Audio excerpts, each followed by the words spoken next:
Buenas tardes, soy Daniel Revilla Martínez Beni y bienvenidos a este día histórico, como ves es lo que iba a ser hasta hace poco, porque si todo va sobre lo planeado y tenemos suerte, hoy vamos a ver el lanzamiento y despegue del Falcon Heavy, que es este cohete tan bonito que tenemos aquí.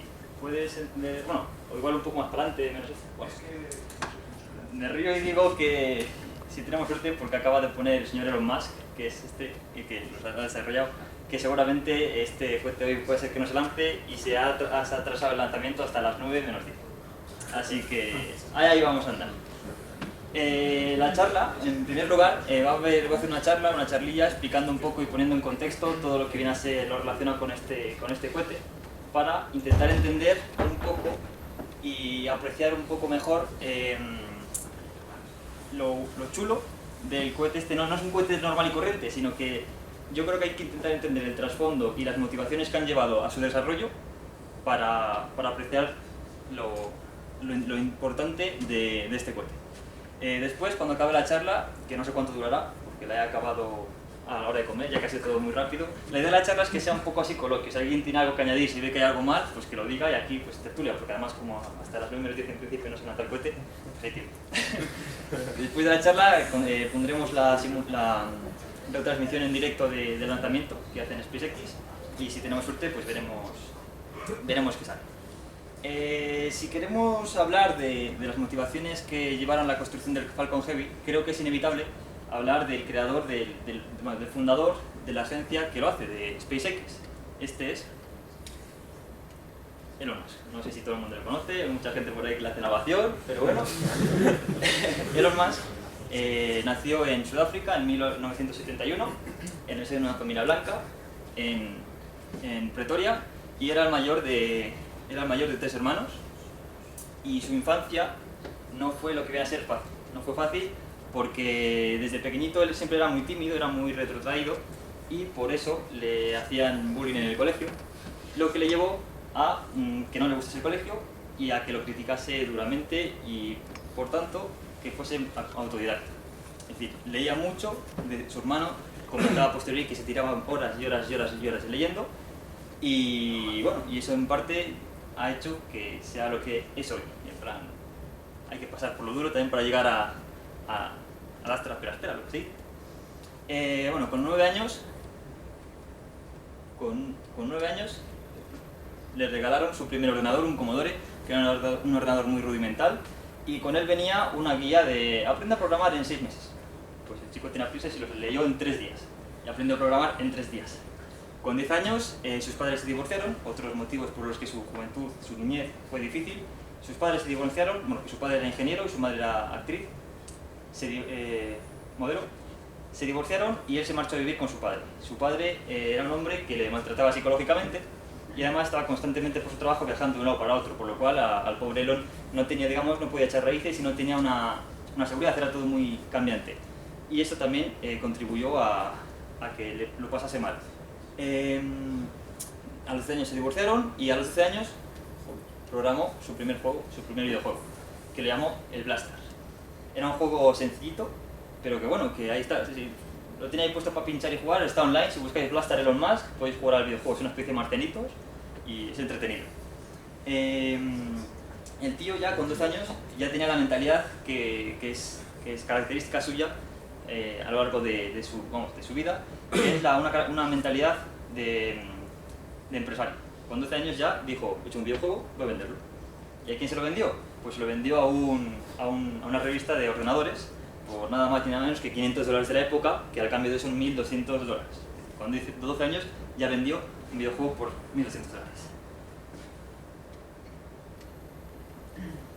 $1.200. Bueno, pasó el tiempo, cumplió 17 años y entonces llegó un momento en el que, debido a la ley, vamos a cómo son las cosas en Sudáfrica, le obligaban a hacer el servicio militar. Él no lo quería hacer. Y además, él lo que quería era marcharse a Estados Unidos a seguir el sueño americano. En plan, tú allí puedes construir lo que quieras de la nada y demás. Y él quería marcharse a Estados Unidos, en concreto a Silicon Valley. Pero su padre no le dejaba, porque le dijo, tú solamente vas a estudiar una carrera, bueno, yo solamente te voy a pagar una carrera si la estudias aquí, en Sudáfrica. Entonces cogió Elon y dijo, vale, pues nada, mi madre es canadiense, es decir, yo tengo la mitad de la nacionalidad canadiense y la mitad sudafricana. Pues nada, me cojo el pasaporte y con 17 años me marchó a Canadá. Y se marchó a Canadá con 17 añitos. Su madre pensaba que no iba a durar allí ni 3/4 de hora, porque iba sin dinero, tenía 17 años y no tenía ni idea no conocía nada allí. No estaba ni matriculado en la universidad, ni en el instituto, ni nada. Así que se marchó allí y su madre pensaba que iba a volver en cuanto pusiese un pie en Canadá. Pero no, el tío aguantó, empezó a ir a casa de conocidos, de familiares segundos, y se presentaba así: hola, soy Elon, ¿me acoges? y así estuvo durante una época. También me parece que estuvo trabajando con 17 años en cosas relacionadas con el mundo agrícola, en plan rollo fardo para aquí, fardo para allá y tal, hasta que al final acabó entrando en la Universidad de Ontario y empezó a estudiar física y economía, porque me parece que allí no son las carreras no son las que están preestablecidas, sino que a ti te gusta una cosa y otra y más o menos tú puedes coger de aquí y de allá y te haces una carrera. Pues él se cogió la de física y la de economía y estuvo 2 años estudiando en Ontario, hasta que una anécdota graciosa es que, como tenía poco dinero, hizo el experimento de intentar vivir durante un tiempo cada día con $1. Y el tío lo único que hizo fue comer perritos calientes, porque es lo más barato que había. No sé cuánto duró el experimento, pero vamos, me imagino que poco. Entonces, en el segundo curso, cara al tercero, le dieron una beca para marcharse a hacer un traslado de estudiante y se marchó a la Universidad de Pensilvania de Estados Unidos. Allí la acabó y allí acabó el grado en física y economía. Y entonces ya era 1999, me parece, o 1995, y acabando la carrera dijo: vale, ¿y ahora qué hago? Digo, ¿a qué me dedico? Y el tío se puso a pensar, pensó y siguió pensando y al final llegó a una conclusión, a 5. Y dijo: vale, voy a pensar, quiero hacer algo para la humanidad. Suena muy grande, pero yo quiero dedicar mi esfuerzo a algo que contribuya al avance de la humanidad y a su mejoría. Y igual 5 conclusiones, que son las siguientes. Pensó las 5 cosas que más iban a influir en el futuro de la humanidad. Una de ellas, el Internet; otra, la energía sostenible; otra, la inteligencia artificial; la biotecnología y la exploración espacial. De estas 5 cosas que se dio cuenta, la ingeniería genética y la inteligencia artificial no estaba muy seguro de que si realmente iban a ser el futuro o no, porque era 1995. Ahora mismo parece que sí, es obvio, porque lo llevamos todos en el móvil y demás, lo estamos viendo todo el día en el telediario, pero entonces no, entonces era una cosa que era de revistas, de ciencia ficción y demás. Entonces cogí esas 2 cosas y dijo: bueno, nos apartamos y en el futuro veremos. Y el sector aeroespacial, la industria aeroespacial se le antojaba muy grande todavía, porque tenía 22 años cumplidos y eso era un mundo muy lejano. Por lo cual se centró en el Internet y en las energías renovables. Por ello, en 1995 se metió a un doctorado. Eligió un doctorado que era algo así como condensadores de alta densidad y energía. ¿Por qué? Porque relacionado con la energía sostenible, tenía ya pensado desarrollar o empezar a estudiar baterías que tuviesen gran capacidad, más de la que tenían entonces, para acumular energía y tal. Entonces empezó el doctorado en 1995, este es un poco posterior, pero a los 3 días le dio un ataque de FOMO. ¿Qué es el FOMO? Fear of Missing Out.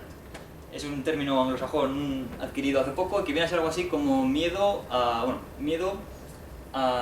tú estás viendo un avance tecnológico o un desarrollo que se está ocurriendo hoy en día, ahora mismo, y no estás siendo partícipe del mismo. Se viene a hacer eso con las redes sociales, pues tú ves que todo el mundo hace cosas menos tú, que tú estás en tu sofá viendo como el resto de cosas. Pero lo mismo, pero en plan a lo grande. Y el tío cogió el tercer día del doctorado, se salió del doctorado. Y él entró y el tengue le dijo: ¿qué hago ahora? Entonces cogió y llamó a su hermano fue Kimball Musk, que es este hombre de aquí. Su hermano marchó a Estados Unidos y juntos fundaron su primera empresa, que es Zip2. Es una empresa que es era una especie de páginas amarillas del momento. Internet estaba empezando, Internet hacia el público estaba empezando, y desarrollaron esta empresa.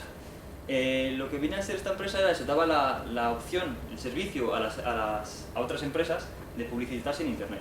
Al principio hay un documental por ahí muy bueno de él que decía eso, de que la gente me venía y me cogían una página amarillas y me decían: ¿tú crees que esto vas a conseguir reemplazar esto? Y bueno, ahora vemos que sí que lo han conseguido reemplazar. Los comienzos de Zip2 no fueron nada fáciles. Como toda empresa que está comenzando, pues pasa sus altibajos. Y de hecho los dos vivían y dormían y comían en la oficina que tenían alquilada para la empresa. Es decir, hacían toda su vida pues, en ese espacio en el que a la vez estaban ahí llevando la empresa.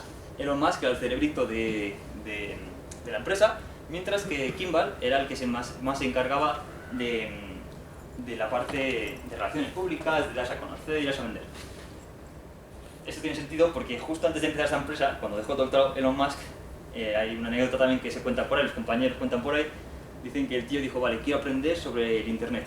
¿A dónde voy? Pues se presentó en la mayor agencia de internet del momento, que ahora no sé cómo se llama, y entró, y el tío es tan tímido que se quedó ahí así quieto, sin decir nada, ni hablar con nadie, y se marchó como entra. Y entonces, pues, se fundó esto. Tuvieron problemas financieros, y de hecho dormían en su habitación,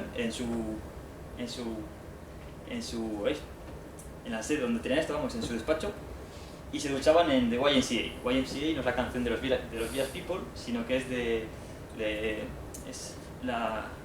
era una agrupación de jóvenes cristianos que daban servicios a la gente que no tenía dinero, pues iban a duchar allí, no tenían ni ducha. Posteriormente, con el paso de un par de años, la empresa creció bastante porque Internet creció al boom de los 90 y Compaq, que es una empresa de ordenadores, dijeron, oye, pues la compramos, y Elon pues, la vendió. Y entonces el tío tenía 27 años y tenía mucho dinero. En esa época, cuando te hacías rico por internet, porque había muchas empresas que estaban exprimiendo esta vaca, estaban ordeñando la vaca de internet, pues hacían dos cosas. Una era la de retirarte y marcharte a una playa de arena blanca y no hacer nada más con tu vida, y otra era coger su dinero e invertirlo en otras cosas. Él cogió otro camino, que es un camino que es muy característico suyo a lo largo de toda su historia, como vamos a ver después, que es coger su dinero e invertirlo en otra empresa suya. Por ello, fundó X.com. No creo que a nadie nos suene. Además, igual si hubiese alguien más mayor, Ángel, no sé si te suena, pero vamos, aquí casi todos que somos chavalillos más jóvenes no nos suena. Y es una de las primeras empresas, que la creó él, que ofrecían el servicio era una especie de banco online. Lo que hacía era, te daba la facilidad de hacer transferencias y de compartir dinero con otras personas o hacer pagos. Era una especie, pues eso, de intermediario. El tema de esto es que el tío siempre tiene unas vistas muy altas y estuvo compitiendo con los bancos más grandes de la época, porque esto hoy en día, pues otra más, venga, pues en vez de pagar con esto, pago con tarjeta tal, pero en ese momento no existía esto. Él, digamos, lo creó y le costó, estuvo ahí unos años también con esto, pues que si bien, que si mal, y además tuvo el hándicap de que en su mismo edificio, las casualidades de la vida hacen que estas cosas ocurran, en su mismo edificio hubo otra empresa que se llamaba Confinity, que al ver que un chaval llamado Elon Musk estaba ofreciendo ese servicio, ellos se pusieron a ofrecer también ese servicio. Por lo cual, entre vecinos empezó una competencia, una rivalidad de yo quiero pues, atraer a clientes y tal. Se dieron cuenta de esto y decidieron aunar fuerzas. Entonces, juntos se fusionaron y crearon PayPal. No sé si aquí lo sabíais, pero Elon Musk es el cofundador de PayPal. Y aquí les tenemos a Phil Plait o Peter Thiel o Peter Thiel y Elon Musk, que nosotros aquí tenemos de PayPal. Entonces, al principio iba todo muy bien porque PayPal creció muy rápidamente, eran los únicos que ofrecían este servicio y entonces ganaban mucho dinero muy rápido. ¿Qué ocurre? Pues que con el tiempo empezaron las rivalidades, empezaron pues, las diferencias de opiniones, empezaron los egos. Y se creó en la empresa un pequeño reducto, por llamarlo de alguna forma, antimuskiano, que querían coger, Elon Musk era el CEO de la empresa, es decir, era el que mandaba, y cogieron y querían destituirle. Aprovecharon que Elon Musk se casó con su primera esposa, Justine. Todo esto es que cada capítulo de la vida de este hombre da para otra charla más, porque es que es perpético, incluso lo de las relaciones sentimentales. Pues bueno, se casó con su primera mujer y se marchó de medio luna de miel, medio viaje de negocios. Yo no sé cómo le sentará a ella, pero bueno, en ese viaje de negocios estuvo intentando pues coger, ¿cómo se llama esto? Gente que da dinero, financiación, y estuvo en ello. Durante ese tiempo que estuvo fuera, los antimuskianos cogieron y dieron una especie de golpe de estado y le quitaron como CEO y le pusieron al otro, al Peter Thiel. Cuando volvió, pues se quedó en plan de ¿qué pasó aquí? A posteriori, Elon Musk dijo que él entendía que hubiesen hecho eso pues por cómo estaba la situación y tal, pero no lo compartía, nos ha fastidiado, le quitaron de ser el jefe de PayPal y tal. Entonces, bueno, también hay que decir que a pesar de este altibache, Elon Musk siguió invirtiendo en PayPal y siguió perteneciendo a PayPal. Era una especie de consejero de PayPal, y muchos empleados de PayPal luego invirtieron en acciones en empresas de Elon Musk, por lo cual sí que hubo buen rollo.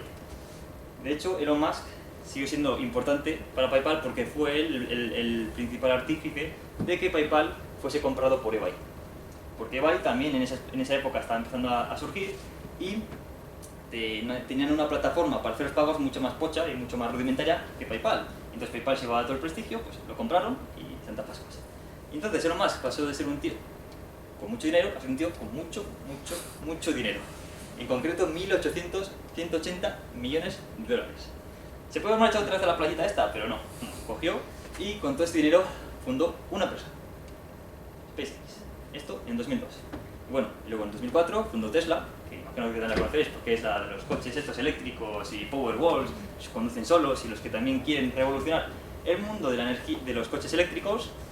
2004-2006, SolarCity, que es la empresa que abastece, a ver, ¿cómo digo esto?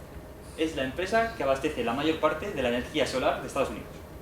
Pues la fundó él, se la dio a sus primos también, porque sus primos querían tener una empresa, que dijo, vale, os la regalo, yo meto dinero, pero yo soy el CEO, yo soy el que manda aquí. Esto en 2006, y luego, pues mi cuarto empresa en 2016, desarrollo de Boring Company, que es una empresa que pretende acabar con los atascos en las grandes ciudades. Tiene una tuneladora enorme, pues lo que quieren hacer es hacer túneles por debajo de las grandes ciudades para, dentro de ellas, llevar una especie de transportes en los que tú metes tu coche. Entonces eso lo lanzan a 200 km por hora, y luego pues, tú sales por otro lado del túnel y hasta atravesar la ciudad, por ejemplo. Y a la vez ese mismo año crearon Neuralink, que es una empresa que me parece que lo que quiere hacer era en plan rollo esto de implantes en el cerebro, chips en el cerebro, bueno, que la comunicación entre tú y los dispositivos no sea tan prehistórica como un teclado analógico, sino que tú hagas así y pues ya está, pasando la página mentalmente. Pues tiene estas empresas. Aparte de eso también, no es una empresa, sino que hace un proyecto que se llama OpenAI, que es sobre inteligencia artificial, y el tío, pues si por las mañanas o del lunes a martes se dedica a SpaceX y de miércoles a jueves a Tesla, pues en el resto del tiempo libre se dedica ya a programar. Pero bueno, si os dais cuenta, de las 5 empresas que hay aquí, casi todas, menos de Boring Company, tienen que ver con uno de los cinco problemas o futuros problemas a los que se va a enfrentar la humanidad. Las energías, el espacio y todo esto. No sé si estáis puestos al día, pero The Boring Company ahora ha sacado lanzallamas. Bueno, nos centramos en SpaceX, que es la que en teoría nos iba a amenizar la tarde después con un jaque. Pues bueno, SpaceX fue fundada en 2002 y su propósito es la de abaratar los costes de los lanzamientos al espacio, de la industria aeroespacial, y con último fin poner 1 millón de personas en Marte. Esto ya es su propósito, se fundó con esta intención. Su primer cohete es el Falcon 1, que es pequeñín. Si vemos aquí personas, es chiquitito, es humilde, bueno, sin más. Pues es el primer cohete que hicieron, de 21 metros de altura, 2 de diámetro, 2 etapas, la primera y la segunda.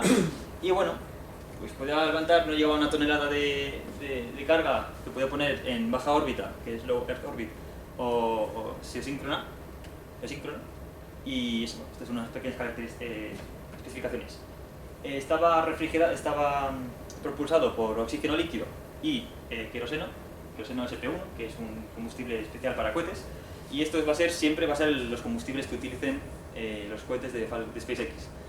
Queroseno, que es el combustible, y oxígeno líquido, que es el comburente, el que oxida el queroseno en el espacio porque no hay oxígeno, entonces lo tiene que llevar y todo. Esto van a ser siempre así en los cohetes de SpaceX. Y estará propulsado por un motor Merlin 1C, A, C, porque primero sube el A, luego el B, el C. El A se lanzó 2 veces, luego el B no se llegó a lanzar, pero bueno, finalmente lleva un 1C, y la segunda etapa estaba propulsado por un motor Kestrel optimizado para el vacío.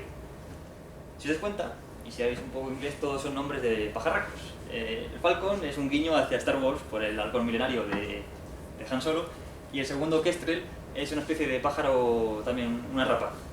Siguiendo la temática, pues lo llamo así.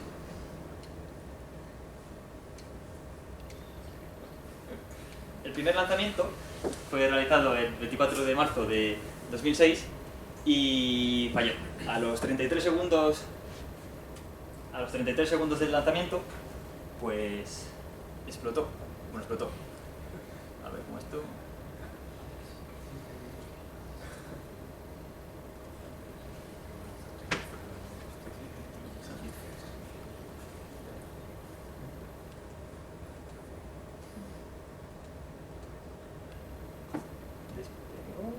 A ver si se oye. Bueno, no se oye. El problema, el fallo que tuvo fue que el único motor que llevaba falló, explotó. De hecho, se ve ahí como a los 33 segundos se ve como se para y empieza a caer. Empieza a salir humo y cae para abajo. Y bueno, se estampó. El segundo lanzamiento que hicieron le consiguieron poner casi en órbita. Se separó la primera etapa de la segunda, pero la segunda etapa falló y no consiguió poner el satélite en órbita. Es decir, también fue un fallo. No hay vídeo de eso. Llegamos al tercer lanzamiento. El tercer lanzamiento ya empezaban a estar las cosas ahí un poco peleadas. Es decir, es una empresa Nobel que no había conseguido hacer nada. Y en 2008, pues 2 años después del primer lanzamiento, pues lanzaron el tercer cohete. Y como vemos aquí, también falló, a los casi 3 minutos. ¿Qué es lo que falló en este? Pues un fallo muy tonto, un fallo de una empresa que es que llevaba 4 días en el mercado. En plan, estaba compitiendo contra otras, intentaba competir contra otras que llevan pues, casi una década o más de una década. Y el fallo que llegó perfectamente, esto lo paso un poco, y lo que... A ver, ahí lo ponen. Lo que mola de estos es que siempre comparten todo lo que hacen. Luego fue por un vídeo que seguramente ya habéis visto, pero bueno. Y esto lo grabaron, luego lo compartieron, y el fallo está aquí, cuando se empieza a separar la primera etapa de la segunda. A ver, ¿dónde era? Aquí. Fijaos. Se para el motor, la primera etapa, se supone que se para, pero vuelve para atrás. Entonces se lo cargó. Y creo que por aquí se cae. ¿Qué ocurrió? ¿Qué ocurrió? Pues el problema fue que no pusieron bien el tiempo de que tenía que esperar la primera etapa para separarse la segunda desde que se había parado el primer motor de la primera etapa. Se cree que es porque quedaba un poco de combustible en la cámara de combustión de la primera etapa, que cuando tú lo apagó, o sea, cuando se apagó la primera etapa seguía combustiendo, entonces le dieron un empujón y por eso se volvió a estampar. Solución: coger y cambiar el numerito en el código de programación de 5 segundos a 10 segundos. Es decir, fue fácil. Como decía, este momento era crítico, porque de los 180 millones que tenía Elon, invirtió 120 millones en su empresa. Esto es otra cosa recurrente. Ahora mismo solamente estoy hablando de SpaceX. Me hubiese gustado hacer una charla un poco más larga, y pensaba que iba a ser el lanzamiento justo después, por lo que no habría tiempo, pero podríamos alargarnos más. Elon Musk siempre ha invertido de su propio patrimonio en hacer las empresas, porque como siempre han sido empresas que perseguían una utopía, nadie confiaba en ellas y entonces él metía su pasta. Aquí metió su pasta y se estaba quedando sin. Es decir, no tenían no tenían nadie que les financiase. Elon Musk se estaba quedando sin dinero para poner en la empresa y no habían conseguido nada. Entonces llegaron al cuarto lanzamiento, que invirtieron todo el dinero que les quedaba, y Elon Musk estaba un poco en la cuerda floja. Estaba ahí en plan de, ya se le ve que está un poco ahí como con cada circunstancia. Llegó el cuarto lanzamiento un mes después del tercer lanzamiento. Se supone que ya habían corregido el numerito del tiempo que tenía que esperar la etapa, y bueno, simplemente ver que despegó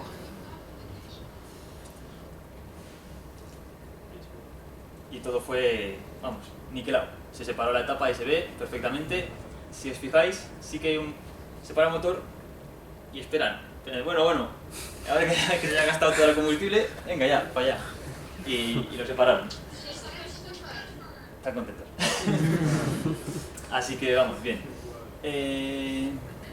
Como anécdota, esto que les ocurrió es en lo de que todavía quedasen unos restos de combustible en la cámara de combustión, por lo cual un último empuje sin que tú tuvieses el motor encendido es uno de los motivos por los que, a ver si no patino, cuando tú enciendes el motor, mezclas el combustible con el oxígeno líquido, y lo primero que se mete es el oxígeno líquido. para que cuando ya llegue el combustible ya pueda empezar a combustionar y no tengas ahí una especie, pues como cuando enciendes un mechero. Si dejas la llama mucho tiempo y en un sitio cerrado, enciendes y pum, revienta. Y lo primero que se cierra cuando apagas el motor es el combustible, y lo segundo que se cierra es el oxígeno líquido, para que si ha quedado un resto de combustible, pues eso siga quemándose y no haya problemas como estos. Bueno, entonces este lanzamiento fue un éxito rotundo y gracias a él SpaceX podríamos decir que hoy sigue vivo, porque con este lanzamiento la NASA se dio cuenta de que estos tíos iban en serio y que eran buenos y cerraron un contrato. Bueno, parece que se lo adjudicaron, pero no, en realidad fue una oferta pública y lo ganaron ellos, un contrato de 1.600 millones de dólares, por los que SpaceX serían los que reabasteciesen en 12 misiones a la Estación Espacial Internacional. Es decir, eso fue un empujón muy gordo SpaceX.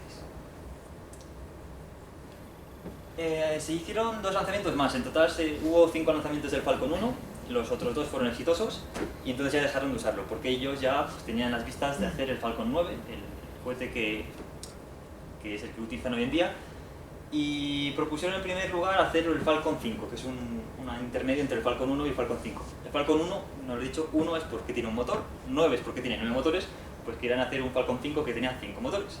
Pero bueno, dijeron, bueno, vamos a invertir todo nuestro dinero y nuestro esfuerzo, que de una cosa tienen mucho y de cosas tienen poco, en hacer el Falcon 9. Entonces se dedicaron a hacer el Falcon 9. En febrero de 2008 tenían previsto hacer el primer lanzamiento, es decir, si nos fijamos, septiembre de 2008 estaban usando todavía el Falcon 1. Pues en febrero tenían pensado hacer la primera prueba de Falcon 9. SpaceX hace siempre, yo no sé de las empresas, pero cuando saca cohetes nuevos les superpone con los antiguos, para no tener, digamos, un espacio de tiempo sin hacer nada, porque no hay que olvidarse que SpaceX es una agencia de transporte, es como MRV o Correo, solamente pues que para espacio. Así que lo que tienen que tener es a sus clientes contentos, y si tú se acabas de producir el Falcon 1 y luego quieres producir el Falcon 9 y tienes un espacio sin cubrir, es dinero que pierdes, por lo cual siempre lo superponen. Entonces, en el cuarto lanzamiento y en febrero de este año se planeaba lanzar o probar el primer Falcon 9, pero se retrasó. Los retrasos en las empresas de Elon Musk son el pan nuestro cada día. Hoy lo vamos a ver, por desgracia, lo hemos visto porque se va a haber lanzado el 2 de enero de este año, el Falcon Heavy, se va a haber lanzado en diciembre, es decir, siempre se retrasa. Pues esto lo retrasaron el lanzamiento, la prueba del Falcon 9 a 6 meses más adelante, hasta el 2009. Mientras tanto, en enero de 2008 hicieron la primera prueba de encendido de motores. No me voy a cortar en poner ningún vídeo si os molesta. Son cortitos, porque ya que no vamos a hacer otra cosa. Hicieron la primera prueba de encendido de motores conjunta, son 3 motores solamente. ¿Habéis visto el flash verde ese? Quedaos con él. Pues bueno, hicieron la primera prueba. Todo fue perfecto. Aprovecho ya y digo que estas cosas son del resto de las empresas, de las compañías, no estoy seguro, pero esto también es un rasgo distintivo de SpaceX. Todo lo que hagan lo van a querer hacer con posibilidades de que sea testado antes. Es decir, no van a coger un cohete y van a lanzarlo sin haberlo probado antes. Es decir, esto, lo que acabamos de ver, es una prueba estática que se lo han hecho al Falcon Heavy y se lo han hecho a todos los cohetes. Todos los cohetes que se lanzan anteriormente les han agarrado y les han probado a encenderlos. No solamente eso, sino también las etapas se separan y tienen, pues, normalmente muchos cohetes usan artilugios pirotécnicos. Es decir, un petardo que le pones entre medias, se separa y ya está. Pero es que tú eso no puedes probarlo, porque es de usar y tirar. Así que ellos lo que han hecho ha sido que sea hidráulico para probarlo. También hay vídeos por ahí en su canal de las escofias estas que lleva los satélites probando a abrirse. Esto es una cosa distintiva de SpaceX. En 2008 enero hicieron el encendido motores. En noviembre de este año hicieron lo mismo, pero con los 9. Pusieron una primera etapa, que se ve aquí, en un banco de pruebas, por decirlo de alguna forma, y probaron a encender los 9 motores. Creo que aquí va mucho ruido.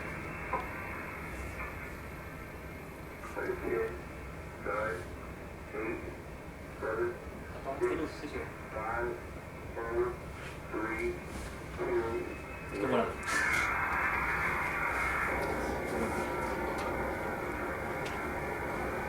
¿Probaron ahí? ¿Aquí se puede encender una o no? ¿Estas dos? Bien, gracias. Probaron a encenderlo y salió exitosamente. Aquí estaban utilizando los mismos motores que utilizaban en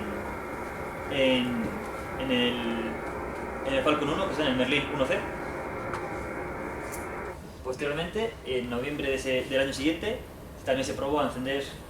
Joder, ¿no se puede encender luz atrás? Es que son muchas luces muy poca. Un año más tarde, y ahora la quedo. No, pero está pequeña. Y ahora está fuera. Pero no se puede encender. Ah, sí, gracias.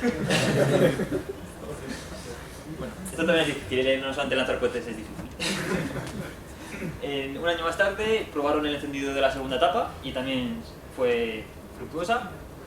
Y en enero de 2010 hicieron una prueba de encendido completo, simulando que se había separado y que estaba incorporándose a la órbita prevista, es decir, 394 segundos de ignición de la segunda etapa. Y también salió muy bien. Vamos. Luego explicaré para qué sirven estos chorros de agua.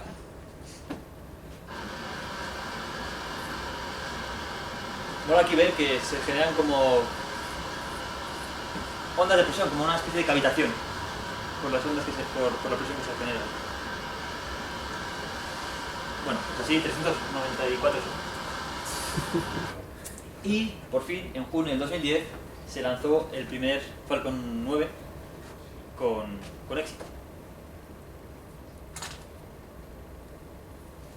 Era el primer lanzamiento y la primera vez que lo hacían en el Falcon 9 versión 1.0. Fijaos aquí que esto rota. Eso no es deseable en los cohetes, no es deseable que rote. Pues bueno, consiguieron lanzarlo y ponerlo en órbita y todo salió, vamos, que niquelado. Este era la versión 1.0, es decir, el primer Falcon 9. El anterior era el Falcon 1, ahora el Falcon 9, la versión primera, 2010.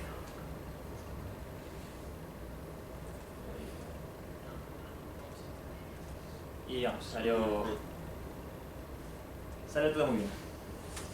Vamos, ya tenemos dos componentes de la familia de todos los cohetes Falcon. El Falcon 1 y el Falcon 9. El Falcon 1 no se ve. Aquí pone Falcon 1 y aquí Falcon 1, 9. Versión 1.0. Los dos, cada uno de ellos tuvieron 5 lanzamientos y ya dejaron de lanzarse. Bueno, en este momento, en esta época, SpaceX estaba fabricando un Falcon 9 cada 3 meses. Y tenían previsto, en un plazo de, no sé si era un año o medio año, fabricar el doble. Es decir, un cohete cada 6 meses, cada 6 semanas, con un total de... Pues bueno, no lo he puesto. No. En este momento, creo que era, después, lo diré. Este cohete tenía una configuración de motores de una matriz de 9, un 3x3, y que luego se cambiaría. Aquí se ve que sobresalen los motores, que luego se cambiaría.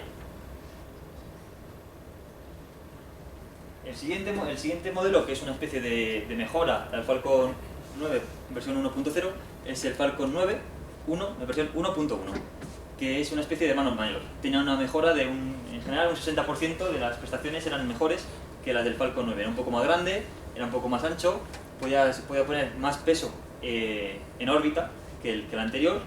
Y si os fijáis aquí, aunque sea un dibujito, ya vemos que tenía aquí las patas y los alerones, las rejillas, que harían que este sea el primer cohete capaz de aterrizar autónomamente en una barcaza o... Vamos, que sea reutilizable. Es el primer cohete que sobre papel, al menos, era reutilizable. Simplemente aquí para explicar, esto es la cápsula Dragon, que es la cápsula en la que se supone que iban los astronautas en caso de que fuesen, o los víveres y demás material científico que se lleva a la Estación Espacial Internacional, y esto sería la escofia en la que pues va un satélite o un Tesla rojo o lo que quieras. Este cohete se desarrolló entre 2011 y 2013 y su último vuelo fue hace 2 años, en 2016. Aquí tenemos una comparación entre el Falcon 1 con una cofia y el Falcon 9. Vemos que es un poco más grande y demás. Este cohete, al igual que el Falcon 1 fue importante para cerrar el contrato con la NASA para que tuviese el primer empujón, este también es, digamos, el segundo punto clave de la historia de SpaceX, porque gracias a este cohete, al Falcon 9 versión 1.1, cerraron el segundo contrato multimillonario, igual a los miles de millones de euros, con la NASA. Con este cerraron un contrato también para seguir reabasteciendo a la Estación Espacial Internacional y estuvieron a puntito de cerrar otro contrato con ellos, con la NASA, para llevar a la tripulación en forma de astronautas a la Estación Espacial Internacional. El problema es que luego se canceló pues por problemas, me parece que era por problemas de seguridad con la cápsula Dragon. ¿Cuánto dinero inversión? Pues no sé, no, creo que eran otro 1.000 millones de dólares, una burrada así. Con esto estamos viendo que la NASA fue muy importante en el desarrollo de SpaceX. De hecho, es uno de los principales clientes de SpaceX. A ver, más... bueno, sí. Para noviembre de 2013 estaban fabricando uno cada mes también aquí y tenían pensado hacer 18 al año, hasta finales del año, y cara al 2014 hacer 24. Es decir, están multiplicando las producciones por 2 y por 2 y por 2. En este momento, SpaceX está fabricando más motores que el resto de empresas de aeronáutica juntas. Está fabricando motores como churros. Y digamos, cambiaron también, aparte de cambiar la altura, el diámetro y tal, cambiaron la distribución de los motores de una matriz de 3×3 a una forma que se llama octaweb. Octaweb porque son 8 en el exterior más uno central. Si habéis visto lanzamientos de la Soyuz, un rasgo característico de la Soyuz es cuando las etapas laterales se desprenden de la principal, se ven los motores, los 4 motores que siguen calientes, pues la estrella de Korolev me parece que se llama. Y es un rasgo distintivo de los Soyuz. Pues un rasgo distintivo de los, me parece, vamos, que no he visto otro así, de los Falcon 9 es cuando se despega, pues se ve los 8 motores ahí, la llamada que genera los 8 motores, y es distintivo de ellos. Entonces lo cambiaron. ¿Por qué lo cambiaron? Pues por varios motivos. Uno es que es más seguro. Si en uno de esos motores hay un problema y revienta uno, es más probable que afecte al resto. En cambio, si uno de estos motores revienta, no sé por qué, pero no afecta tanto al resto. Además de eso, debe ser mucho más fácil de manufacturar. Y como estaban construyendo ahí motores y cohetes a mansalva, pues era más rápido hacerlos. Hay un vídeo también en el que un Falcon 1.1 le falla un motor y se ve como ¡pah! Pero bueno, sí, es lo bueno de que tenga varios motores, de que si te falla uno puedes seguir con la misión. Aquí una 13 instantáneas de los 15 lanzamientos que realizó en total esta nave. Pues aquí les tenemos todos puestos, cada uno con su misión y tal, muy chulo. Y eso, y fue bueno, 15 lanzamientos. Bueno, esto lo he comentado. Vale. Sí. Os decía que eso, que era el primer cohete que ha tenido la tecnología de ser reutilizable. Eso quiere decir de que vuelva, aterrice y pueda utilizar la primera etapa. La segunda etapa, creo que al final no la van a hacer reutilizable, no me acuerdo por qué era, pero creo que al final no salía rentable hacerla reutilizable y además era mucho más complicado. Pero bueno, la primera etapa tenía capacidad de hacerla reutilizable y intentaron en 2015 aterrizarla. ¿Dónde la aterrizan? Pues tienen 2 sitios. Uno en tierra y en otro en una barcaza que la ponen en el Pacífico. Las barcazas había 2 que eran Just Read Instructions y Of Course I Still Love You, que me parece que son 2 nombres de la guía de autopista del Galáctico o algo así. Es otro guiño que hizo pues, a una de las series de ciencia ficción. Son 2 barcazas que cogieron y que me parece que las compraron tienen otro fin, las compraron, las reacondicionaron y hicieron algo así como que como van a estar en el mar Pacífico y a pesar de lanzarlo en días que son climáticamente buenos, meteorológicamente buenos, es decir, que hay pocas olas, tiene una especie de sistema hidráulico que si viene una para acá lo compensa y entonces siempre está estable. También tiene un sistema de posicionamiento GPS que mientras el cohete va para allá, más o menos han hecho simulaciones de dónde va a caer, pues este se va moviendo, se puede mover poco porque la velocidad de una barcaza es poco, pero bueno, para saber dónde va a caer. Y en 2016, probaron 2015, en junio de 2015, probaron a eso, intentar aterrizar. 2015 creo. Ahí está la barcaza, Just Read Instructions. Y es canija, en plan, tú ves al cohete y ves esto cuando aterriza, es que tiene un mérito que caiga ahí, pero bueno, lleva demasiada velocidad lateral y se tapó.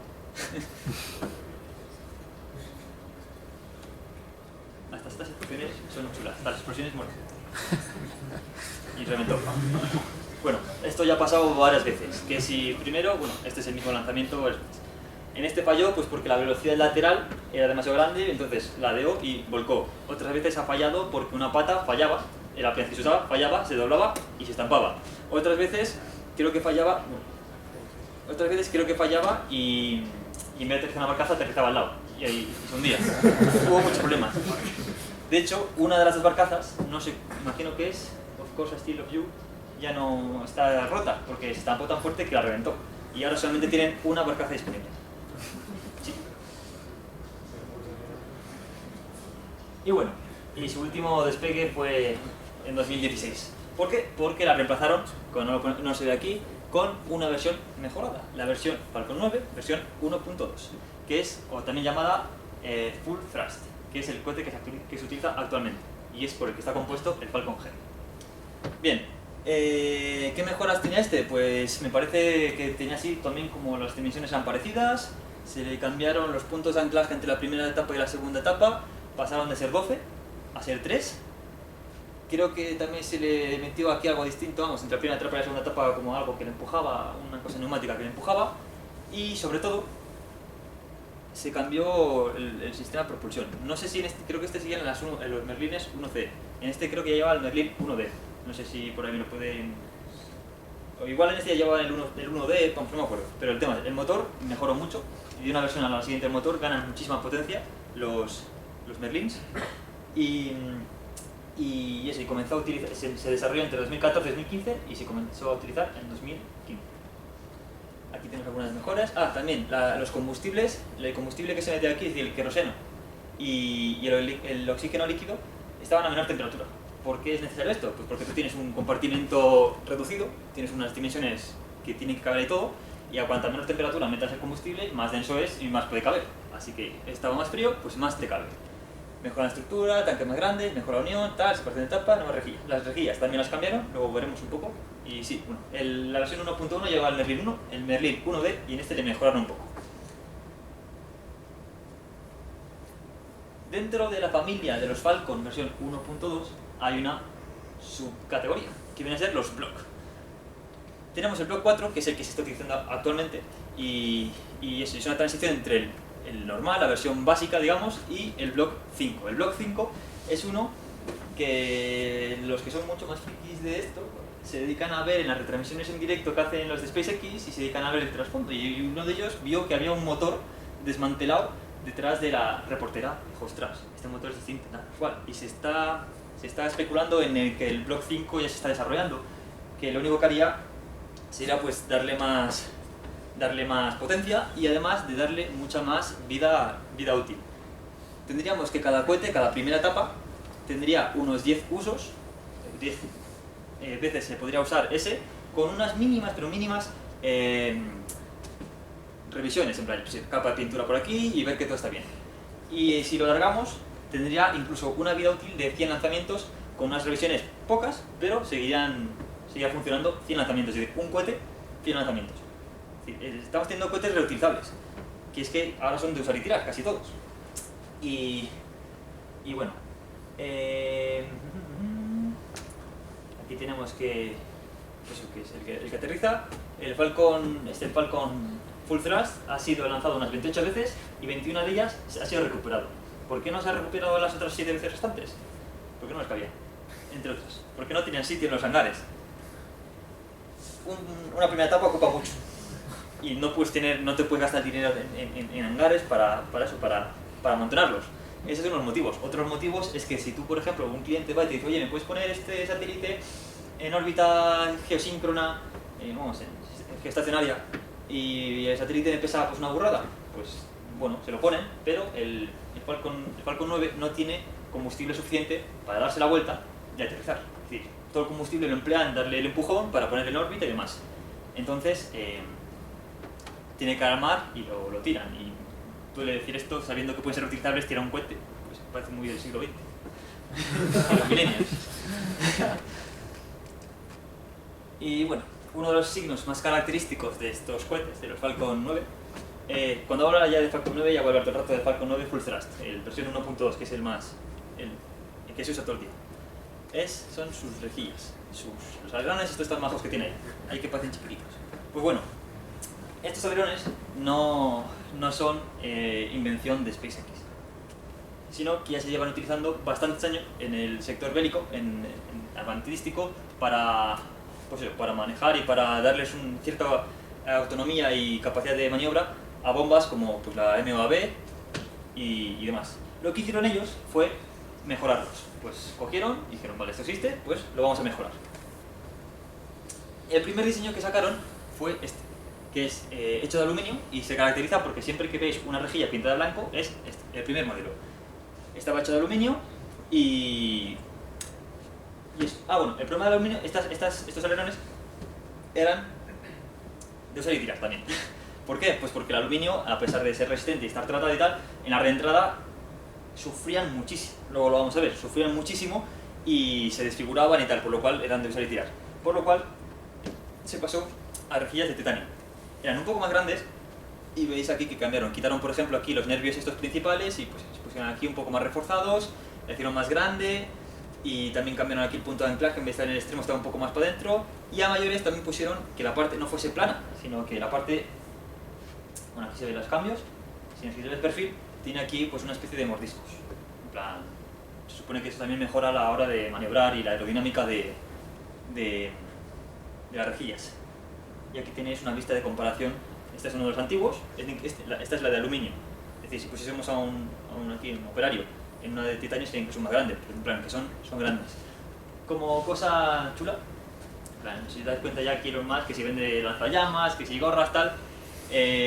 Cogieron una de estas, creo que fue del primer cohete que fue reutilizado, o el primer cohete que aterrizó, como usaba rejillas de aluminio, es decir, usar y tirar, pues la cogieron, la partieron en muchos cachitos, y tú si quieres, creo que ya no habrá, te la puedes comprar. Y te compras un cachito, un cacho así, que te la ponen en un marco y tal, pues porque tienes una pieza histórica del primer cohete que aterrizó. Pues está guay, y además que se ganan unas pelas.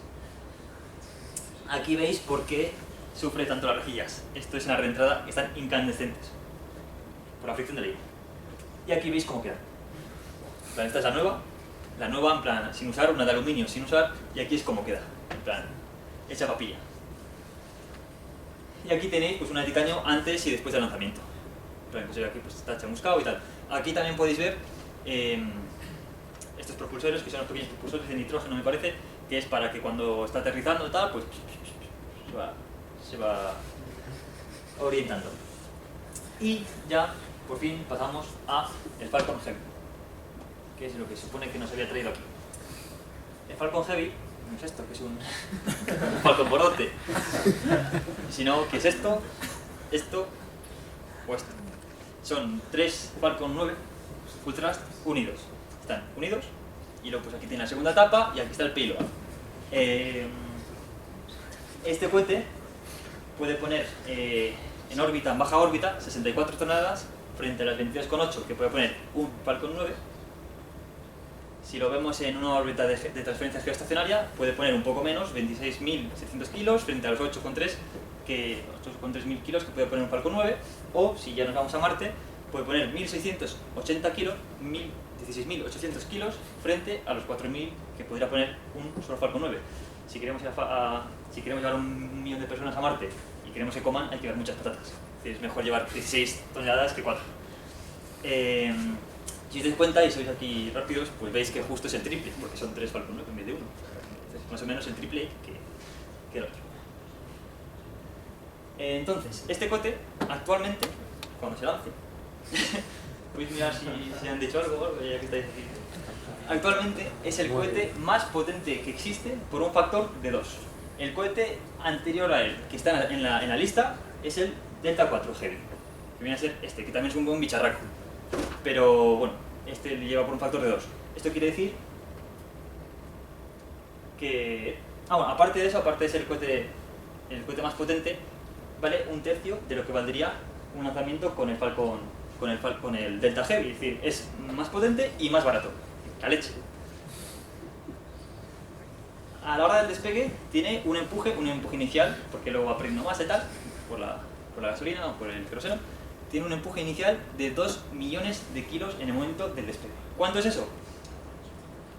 Pues es como si ponemos 18 F747 aviones. Los pones ahí y podría con todos ellos en el momento inicial del despegue. Y aquí tenemos pues un poco pues un resumen de eso, del Falcon Heavy frente a otros. El transbordador espacial, pues vemos que solamente podía 24.000 kilos, pues aquí otros, la Soyuz no estaba, pero bueno, vemos que se lleva la palma el Falcon Heavy. Ahora bien, ¿cuánto cuesta? Porque estamos hablando todo el rato de que SpaceX nació con la intención de hacer el espacio accesible, más accesible, de que fuese más barato, de que fuese reutilizable. Pues bien, ¿cuánto cuesta? Hay mucha gente por ahí que son críticos de esto y dicen, no están teniendo ninguna ganancia, no, realmente no sirve para tanto. Pues bueno, ¿cuánto cuesta un lanzamiento? Esto es una de... Está sacado de Naucas, de Dani Marín. Y aquí tenemos el precio por el lanzamiento de un cohete. Más o menos, pues tú coges de media lo que cuesta cada lanzamiento, ponen arriba, y tenemos pues que un Falcon 9, que es lo que ha lanzado ahora SpaceX, creo que tienen ya casi 58 o 40 y tantos lanzamientos en total. Pues bueno, de media cuesta 61 millones de dólares, el Falcon Heavy costaría 143 millones de dólares, previsto que cueste 90 millones, es decir, es dinero pero tampoco es mucho, si lo comparas, por ejemplo, con el Delta 4 Heavy, que es menos potente y cuesta 400 millones de dólares.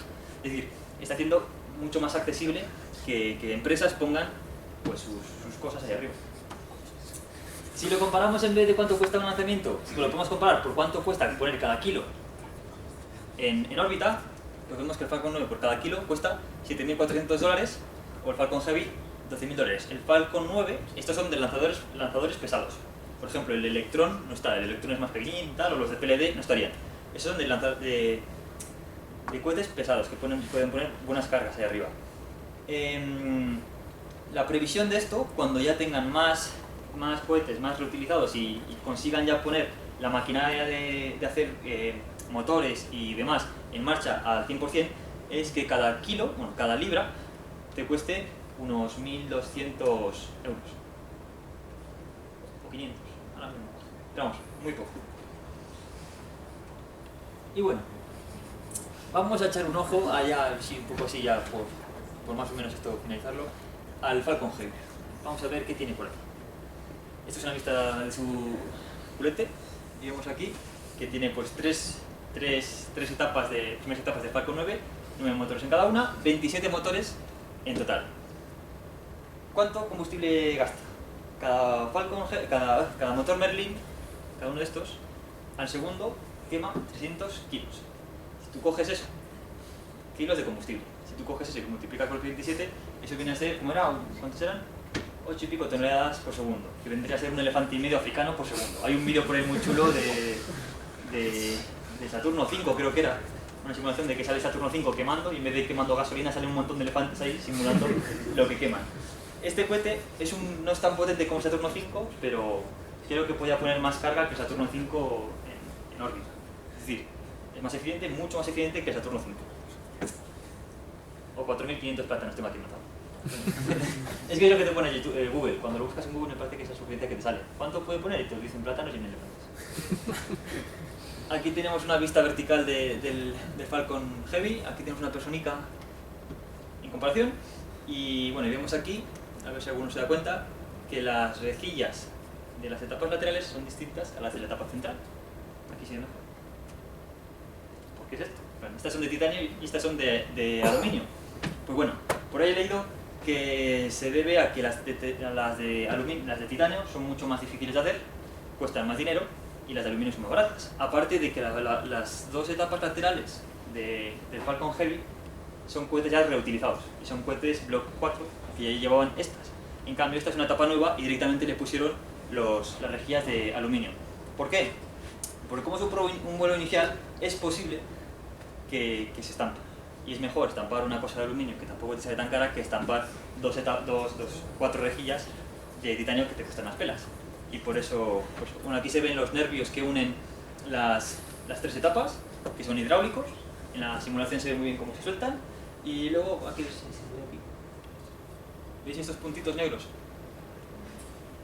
Estos me parece que son para telemetría. En plan, cuando estáis sentadito, el cohete a punto de lanzarse, enchufan con un láser, enchufan a los puntos y ven cómo se refleja y tal, y saben cómo se está comportando el cohete antes de lanzarse. ¿Y qué más hay por aquí? Bueno, las patas tienen por aquí, los motores y... Ah, también, uno de los motivos por los que se ponen aquí rejillas de titanio es que, si os fijáis, aquí está la tapa, la segunda tapa, y aquí está el nose cone, la claraboya esta.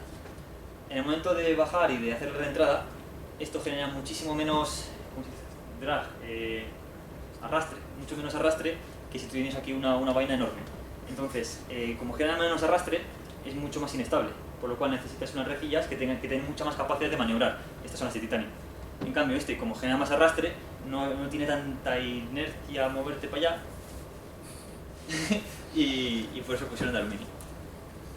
Ya lo habéis visto, pero ¿qué lleva en la carga aquí arriba el Falcon Heavy? Bueno, pues lleva el Roasted Cherry Midnight tan bonito que tiene aquí el señor Elon Musk. Aquí están las claraboyas y aquí están unas cuantas imágenes así. Bien, también hay mucho crítico que ha dicho que, joder, menudo tío, que vaya manera de malgastar el dinero, pones en vez de no sé qué, pones un coche. Lo que se suele hacer cuando se hace una prueba de lanzamiento de estas es poner bloques de hormigón o de acero, porque tienes que simular que hay un satélite. No vas a poner un satélite porque eso te cuesta miles de millones de euros, bueno, no tanto, pero bueno. Me refiero, si estuviese dando la charla, pues a gente en la calle igual me tiro el moco y digo, me peta también, pero bueno, algo entendéis y digo, joder, hay que puntualizar un poco más.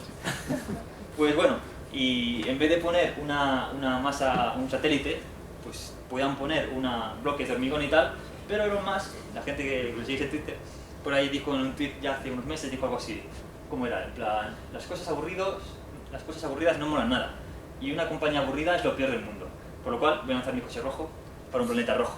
Además, el coche va a llevar puesto la canción de Space Oddity de David Bowie para siempre, en plan, hasta que le dure la batería, porque lo que consume en el radio pues va a estar por ahí pulando, sonando Space Oddity, está guay. Y bueno, no sé, ¿han dicho algo del lanzamiento de hoy? ¿Lo han anulado algo? Hasta las 9 A las 9:15.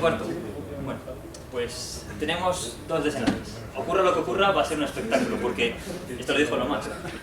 Puede ser que sea un estallido enorme, por lo cual tendremos un espectáculo de fuegos artificiales y pirotécnicos, que no es lo más idóneo, pero bueno, o puede ser que salga bien el lanzamiento y realmente sea histórico y sea un espectáculo y muere. Y bueno, y así hasta aquí ha llegado la parte esta de la charla. Si tenéis alguna duda, me podéis preguntar o si queréis charlar. Y si no, pues tengo otra parte de otra charla que también he hecho, pero bueno, está más orientada a lo que vamos a ver durante la retransmisión. En plan, las voces que suenan por de como tú no sé, ¿verdad? Explicar un poco qué es eso. Pero no sé si lo veremos, así que, bueno, como queráis. Jorge, alguna pregunta, lo que sea. Si no, luego lo vemos también. Ahora. Dijiste que luego explicarías lo del destello verde, que nos quedáramos con ellos. Sí, eso va a la segunda parte de la charla. Pero bueno, luego lo explico. Entonces, ¿qué lo voy a dar entera? ¿Y lo de los toros también? Lo del agua. Ah, sí, también. Sí, también. Venga. Vale. Entonces, esto es... ¿Habéis visto aquí todos alguna vez un lanzamiento retransmitido de SpaceX? ¿O hay gente que no lo ha visto? Bueno, imagino que habrá. Una hora antes de empezar la retransmisión, pues ya empiezan ahí a poner cositas. Empiezan a poner ahí una voz de una chica muy bonita, en plan, pues esto es la sede de SpaceX, tal. Empiezan a poner imágenes de la sede, empiezan a poner pues propaganda. Y en cuanto empieza ya la retransmisión, pues esto no sale, sino que sale solamente esto. Esto es la barra, digamos, de estado, el timeline. En él se ve el nombre de la misión, o normalmente el nombre del satélite o de la empresa que ha pedido pues, que se lance su satélite. En este caso, pues, el OBRP-COM 2, por ejemplo.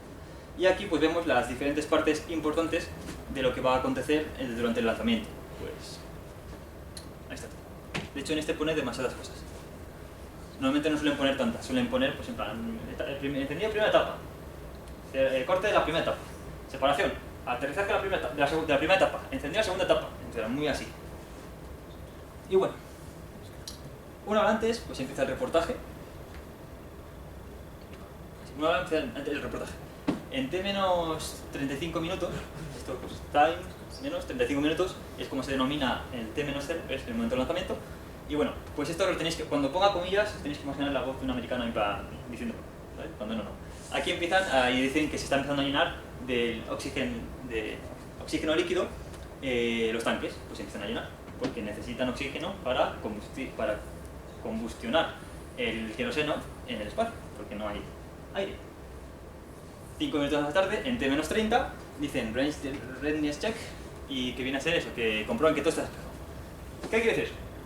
A los que os gusta ver los lanzamientos retransmitidos, me parece que esto ya lo comentamos alguna vez, se intentan aseguran de que no haya ningún barco por la zona, porque se lanza pues, hacia el este, pues, hacia el Pacífico. Se intentan asegurar que no haya ningún barco en la zona restringida en caso de que pueda caer la etapa, porque podría matar a alguien.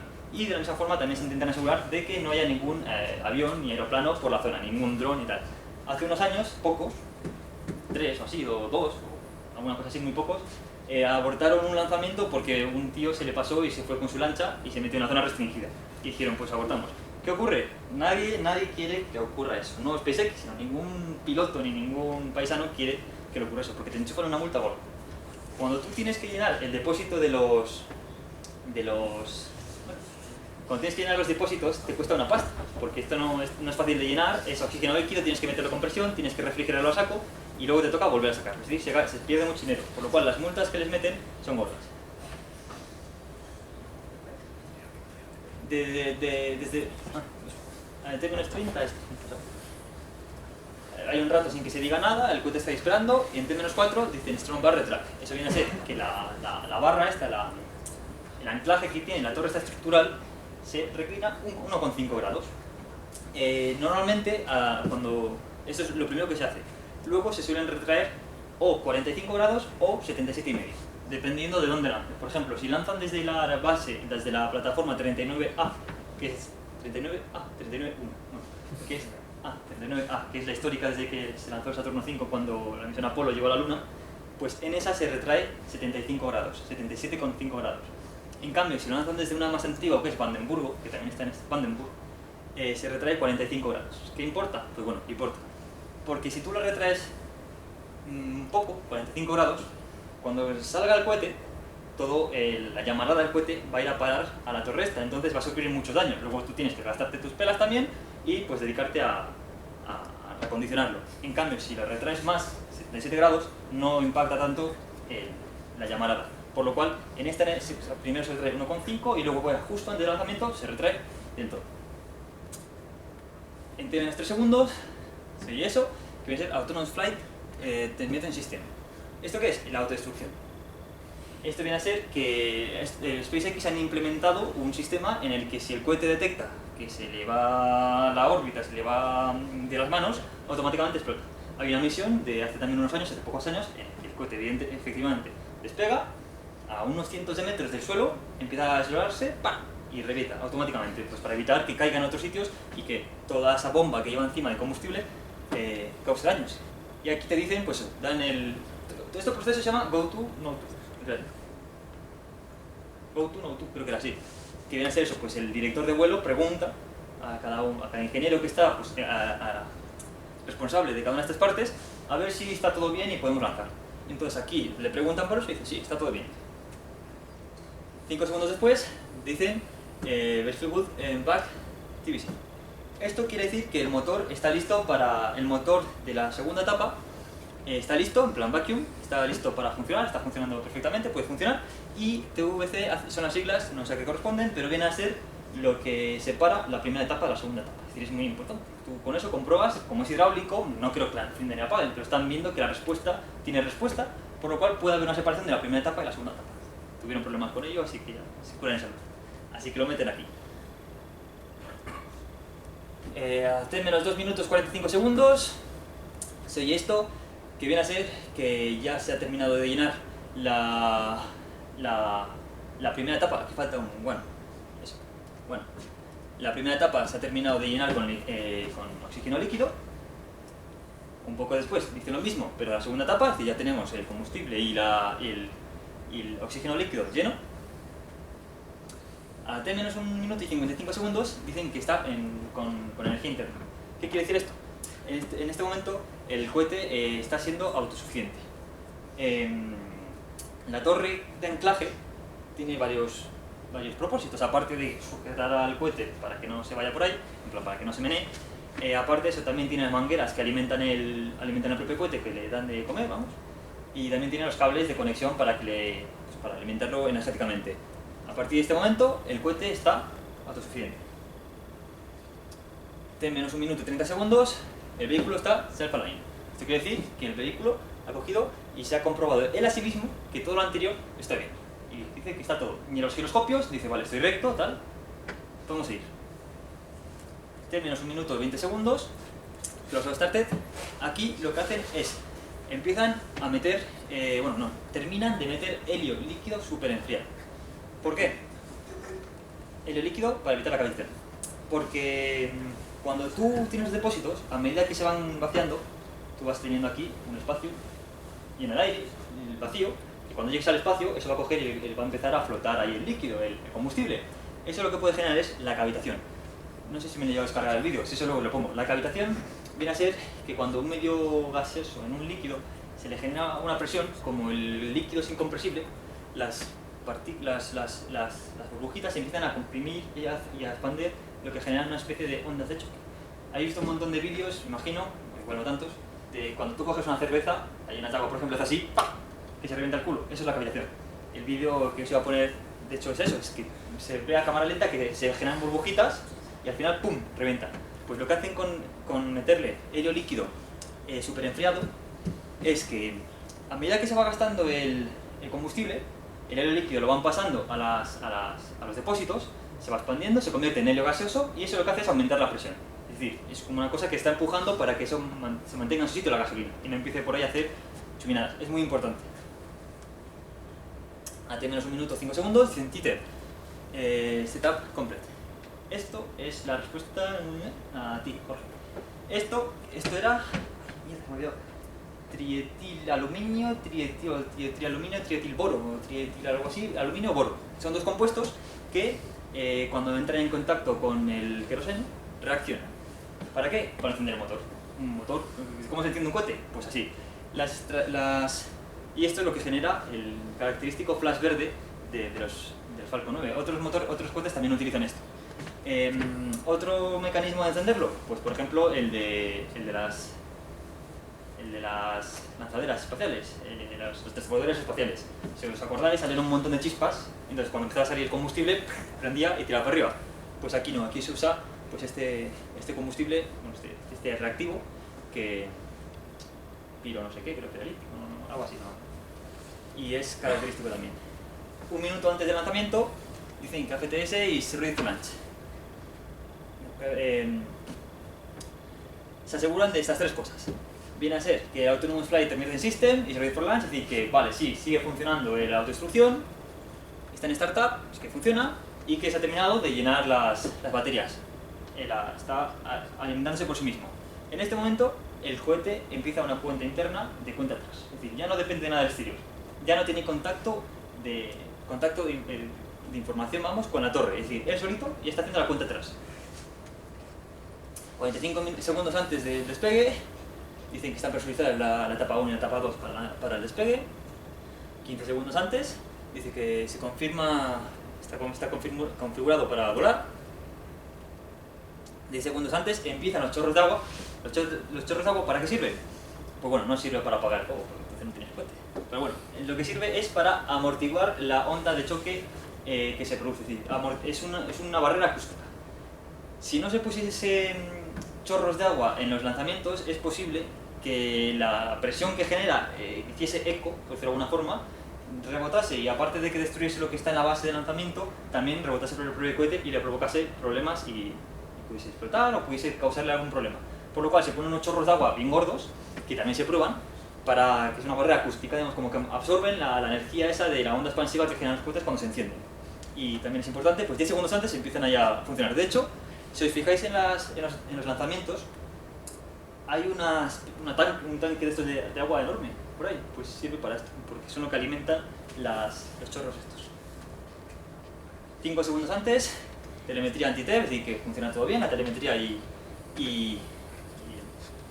el chisme este para encender motores. 3 segundos antes del despegue se ve el flash verde, no siempre se ve, en plan, la típica cámara que se ve fuera no se ve, porque no se llega a ver, pero si buscáis en YouTube SpaceX Close Out, pues Falcon 9 Close Out, pues se ve el flash verde. Y en minuto 0 salen las abrazaderas, se despega la blanca y sale el cohete para arriba. Y bueno, ahora ya sí que acabo, ya tengo unos cuantos vídeos chulos por si queréis. ¿Tenéis alguna pregunta más o alguna duda o alguna puntualización o algo? Acabo de poner SpaceX en Twitter que hasta las 10 menos cuarto nada. ¿Hasta las 10 menos cuarto? Sí. Pues entonces aquí no lo vais a ver, porque las facultades cierran a las 10. Como no queréis verlo en casa, porque parece que es hasta la 1, ¿no? La ventana está abierta hasta la 1. Pues bueno, ponemos vídeos. Si os queréis marchar alguna día, podéis marchar. Ah, bueno, esta es una de las cosas más chulas que fue en una misión hace poco. Ay, no se ve, espera, a ver.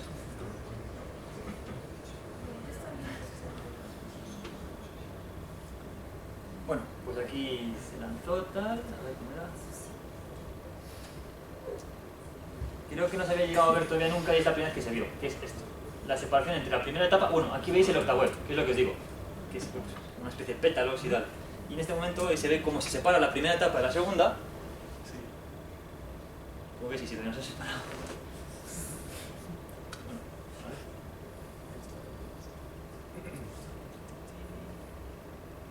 a ver. Ahí, para el motor, se separa y es que mola porque se da la vuelta ahí y se ve. Yo no lo había visto hasta este lanzamiento, creo que fue la primera vez que se vio, y se da la vuelta el solito y comienza a volver. Pues esto, se me olvidó decirlo, en el Falcon Heavy esto iba a ocurrir, pero multiplicado por 3. Se iban a lanzar, las dos etapas laterales se iban a separar, iban a volver automáticamente ya solas a tierra, es decir, a la base de Florida. Cada una iba a aterrizar en dos sitios distintos, que están una al lado de otra, a unos cientos de metros al lado. Mientras tanto, la etapa intermedia, la del medio, seguía dando propulsión a la segunda etapa, se separaría y haría esto mismo aterrizando en la barcaza, es decir, 3 aterrizajes casi simultáneos. Y luego, ¿habéis visto el vídeo este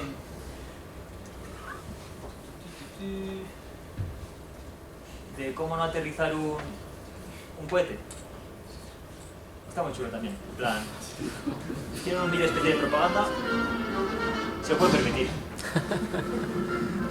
¿Cómo no aterrizar un cohete? Con todos sus fallos.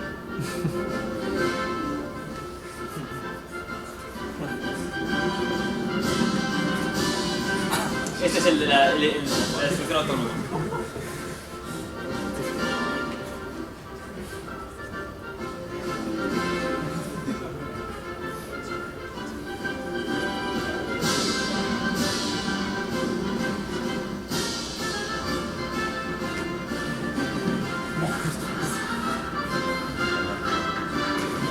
Aterrizó.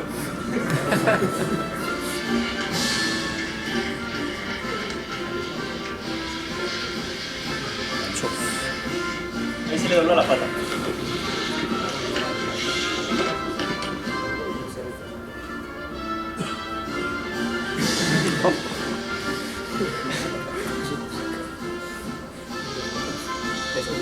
La pata que tiene.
Y eso es todo. Ya.